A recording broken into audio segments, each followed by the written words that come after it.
Hi everyone, I'm here to tell you about the workout that we have programmed for you for Wednesday, April 15th.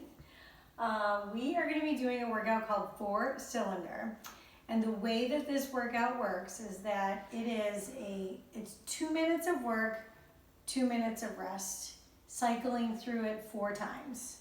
So you're going to start with 3, 2, 1, go, and do a 100-meter run. Immediately following that, you're going to do 10 alternating snatches from the hang. It's a power snatch from the hang, pulling yourself underneath your kettlebell, your dumbbell, your odd object, whatever you have.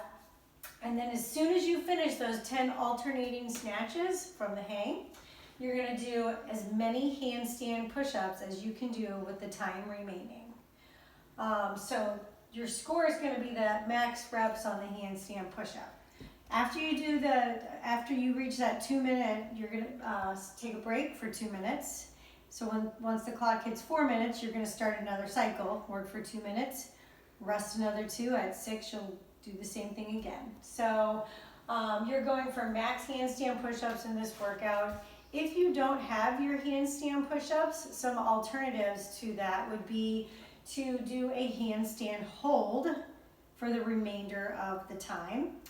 You could do a pike push-up on the ground, or you can do a handstand push-up with your hips elevated on a chair, or you can work on your regular push-ups and do regular push-ups. So for your warm-up for that workout, you're going to start with 2 rounds of 10 jumping jacks, followed by 10 more jumping jacks, swinging your arms forward instead of side to overhead. So forward arms. Then you're going to do some mountain climbers. You're going to do some plank to downward dog. So you're basically going to get into a plank and then push yourself up into a downward dog position and then back 10 times.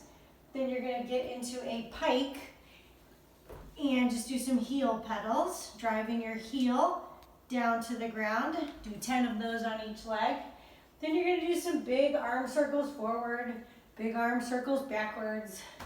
And then you're going to give yourself 10 big chest hugs. So you're just going to take your arms wide, give yourself a hug. Right arm is on top right now. Next time I give myself a hug, I'll put my left arm on top and just alternate arms on top.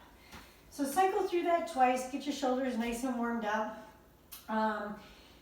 Then to follow, you're going to get started on that workout. So for your alternating dumbbell snatch, you are going to need to actually deadlift whatever you're using up from the ground. So I'm going to make sure I use my legs. I'm going to stand up.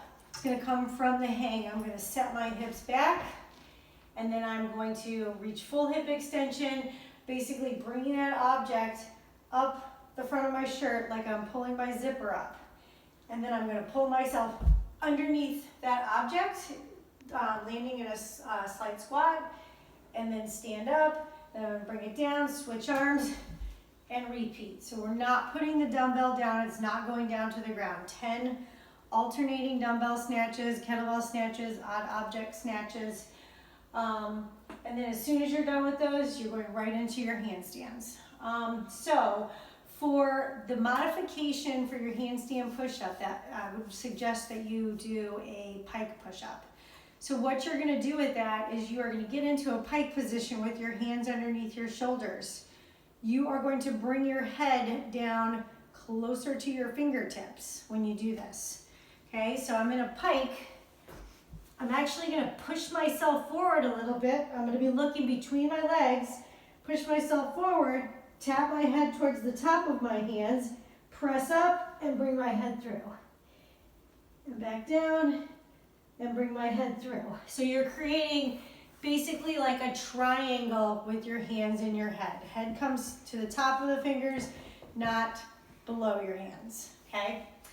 If you're doing it on an elevated surface, you can either put your knees on your chair and pull your body nice and tight to the chair upside down so that you're looking at like underneath the chair, and do the same thing. Push yourself forward a little bit, bring your head down, or you could even bring your feet up onto the chair and do the same thing. I'm going to demo that really quick. So So if you were to do it on the chair, just to show you, on your knees, my hips are elevated, my hands are here, I'm looking straight down like I'm in a handstand, pushing my head forward, tapping my head, pressing up and through. Same thing if I put my feet on the chair and my hips are even higher, okay?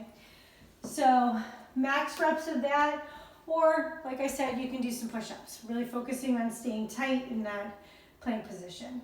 So 4 rounds of that, 2 minutes on, 2 minutes off. Hope you guys enjoy the workout.